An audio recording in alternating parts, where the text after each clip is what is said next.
अनंत कोटी ब्रह्मांड नायक महाराजाधिराज योगीराज परब्रह्म सच्चिदानंद भक्त प्रतिपालक शेगाव निवासी समर्थ सद्गुरू श्री गजानन महाराज की जय। नमस्कार।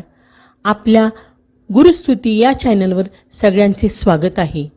आपण आपले काही अनुभव असतील तर ते आम्हाला नक्की कळवा, ते आपण आपल्या चॅनलवर सांगू।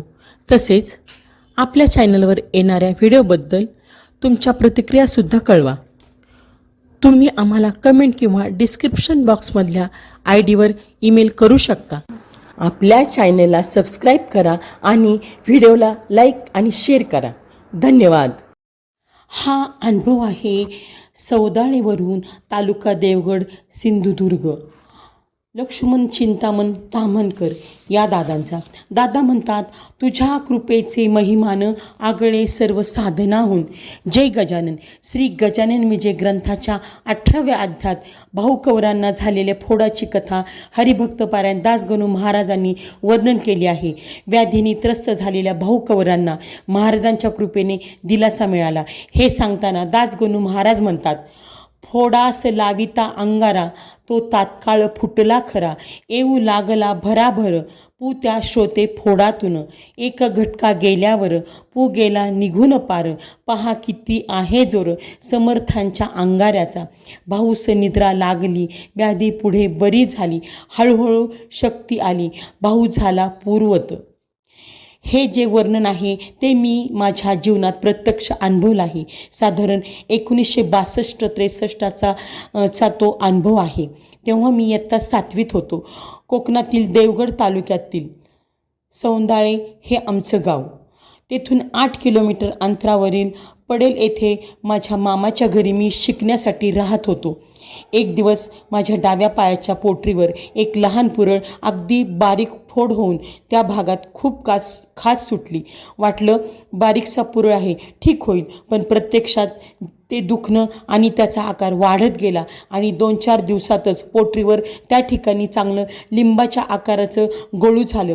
अजिबात चालता येईना, पूर्ण पाय अखडल्यासारखा होऊन पायात खूप वेदना व्हायला लागल्या, हालचाल अशक्य होती व 7वीची परीक्षा सुरू झाली। कशीबशी परीक्षा पूर्ण केली। वडिलांनी सौंदाळे येथे नेण्यासाठी डोली करून त्यातून मला ते घरी घेऊन आले। त्या काळात तिथे रस्तेच नव्हते, त्यामुळे वाहन असण्याचा प्रश्नच नव्हता। मी गजानन महाराजांच्याकडे आकर्षित होऊन त्यांची भक्ती करावी हे नियतीने जणू लिहून ठेवलं होतं। माझ्या पायावर गळू होऊन आता 2 आठवडे लोटले होते। उपाय सुरू होते, पण सर्व हतबल झाले होते आणि मी निराश। त्याच सुमारास माझी आत्या चंपूताई फाटक, जी खामगावला असायची, आमच्या घरी आली। आत्या शेगावच्या गजानन महाराजांची भक्त, नेमाने गजानन विजय वाचण्याचा तिचा नियम। तिनं माझ्या वेदना पाहिल्या। आत्या म्हणाली, मी तिथे महाराजांचा अंगारा लावते, तो फोड फुटेल। आत्याने रात्री महाराजांना प्रार्थना करून अंगारा गळूला लावला। नंतर मी रात्री झोपलो। सकाळी मला जाग आली, पाहतो ते गळू फुटलं आणि त्यातून पू बाहेर येऊ लागला। पूर्ण पू बाहेर पडला आणि मला आराम वाटला। त्या दिवसापासून मी श्री गजानन विजय ग्रंथाचा 1 अध्याय रोज वाचतो आहे। प्रवासात देखील पोथी बरोबर आहे। अध्याय वाचत होत नाही तोपर्यंत मी घराबाहेर पडत नाही।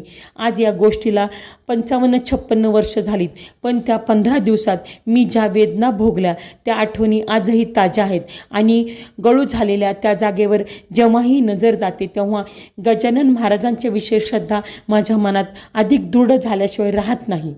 माझ्या मनात असलेली श्रद्धा अधिक वाढीस लागणारा अजून एक प्रसंग माझ्या आयुष्यात घडला।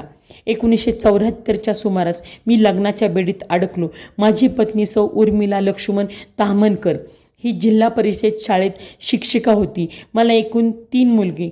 मोठा प्रमोद डॉक्टर आहे, नंबर 2 विनोद इंजिनियर आहे आणि तिसरा आणि सर्वात लहान मुलगा सागर याने वाणिज्य विषयात शिक्षण घेतले आहे।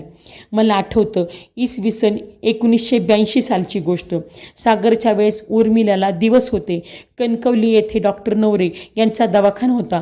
डॉक्टर नवरे यांची ख्याती गरिबांचे डॉक्टर म्हणून होती। अत्यंत सात्विक वृत्तीचे डॉक्टर होते। रोग्यांच्या विषयी कनवाळू, पैशाचा मोह नाही. हल्ली असे डॉक्टर दुर्मिळ झाले आहेत. असो तर डॉक्टर नवरे यांच्याकडे उर्मिलाचं नाव नोंदवलं होतं. 7व्या-8व्या महिन्यात डॉक्टरांना उर्मिलाच्या तब्येतीतील बिघाड वाटून त्यांनी डॉक्टर मोघे यांच्या पॅथॉलॉजी लॅबमध्ये तपासणीकरिता रेफर केलं आणि उर्मिलाला कावीळ झाल्याचं निदान झालं. उर्मिलाला पुन्हा एकदा तपासून डॉक्टर नवरे काहीसे गंभीर होत मला म्हणाले, मला असं वाटतं की हे बाळंतपण आपण मुंबईला करावं, कारण बाळंतपण कठीण आहे. मूल अथवा आई कुणीही एक जाण्याची शक्यता नाकारता येत नाही. उर्मिलाला रक्त देणं गरजेचं आहे, तेव्हा तुम्ही तिला मुंबईला घेऊन जा. ते ऐकून मीही उदास झालो, पण विचारपूर्वक डॉक्टरांचे दोन्ही हात हातात धरून त्यांना म्हटलं, डॉक्टर, हे बाळंतपण तुमच्यासारख्या सत्वशील आणि माणुसकी जपणाऱ्या व्यक्तीच्या दवाखान्यातच व्हावं असं मला वाटतं. शिवाय महत्त्वाचं म्हणजे माझा समर्थ सद्गुरू श्री गजानन महाराजांच्यावर पूर्ण विश्वास आहे आणि महाराज कुठे नाहीत, ते शेगावला आहेत, मुंबईला आहेत, पण इथे सुद्धा आहेतच की, तेव्हा नाही म्हणू नका. ते ऐकून डॉक्टरही भावूक झाले. म्हणाले, ठीक आहे, तुमचा एवढा विश्वास तर करूया. मी घरी येऊन लगेच महाराजांच्या समोर आसनस्थ झालो. माझ्या नजरेसमोर 20व्या अध्यायातील रामचंद्र पाटलांच्या कन्येविषयीच्या ओव्या आल्यात. ही असता गरोदर प्रसंग आला दुर्धर, प्रसूतीची वेळ फार कठीण स्त्री जातीला, मोठ्या कष्टाने प्रसूती झाली तिची निश्चिंती.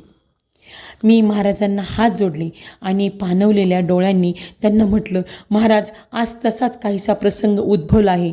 या लेकरावर कृपा करा. उर्मिला माझी पत्नी आहे. तिला तुम्ही तुमची सून आणि मुलगी समजा. माझा तुमच्यावर पूर्ण विश्वास आहे. माझा भरोसा रिक्त जाऊ देऊ नका. सर्व काही योग्य पद्धतीने होऊन जाऊ द्या. माझी प्रार्थना महाराजांची चरणी रुजू झाली. 26 ऑगस्ट 1983 रोजी रात्री 11:30 वाजता सुखरूप प्रसूती होऊन आम्हाला मुलगा झाला. प्रसूतीनंतर डॉक्टर नवरे आनंदात मला म्हणाले, काविळीचा जराही त्रास बाळंतीला झाला नाही. तुझी श्रद्धा अपार आहे. महाराजांनी तुझी हाक ऐकली. दोन्हीही सुखरूप आहेत. प्रसूतीनंतर सौभाग्यवतीला 7व्या दिवशी वांत्या झाल्या व जणू संपूर्ण कावीळ बाहेर पडली. त्यानंतर तिला कसलाही त्रास झाला नाही. गजानन महाराज हाकेला धावले. त्या दिवसापासून जणू दरवर्षी शेगाव वारी करण्याचा माझा अलिखित नेम होऊन तो मी आज 28 वर्षे नेमाने पाळतो आहे. शक्यतो सोबत कुणाकुणाला घेऊन जाण्याचाही प्रयत्न करतो आहे.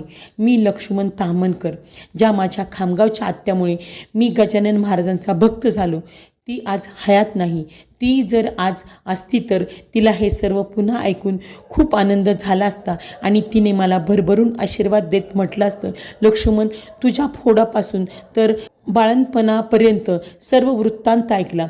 खरं तर तुझा गळूचा जो अनुभव आहे तो म्हणजे वास्तविक माझ्या हाकेलाच महाराज धावल्यांची कथा आहे. तुला सांगते, त्या रात्री मी महाराजांच्या समोर तुझ्यासाठी रडले होते. वेदना तुझ्या होत्या, पण अश्रू माझ्या डोळ्यात होते. बाळा, कितीही मोठा झालास तरी महाराजांना विसरू नकोस. त्यांच्याच कृपेने हे सर्व आहे. तेव्हा त्यांचं नामस्मरण सतत करीत राहा आणि म्हणत राहा, श्री गजानन जय गजानन, श्री गजानन जय गजानन. गण गण गणात बोलते.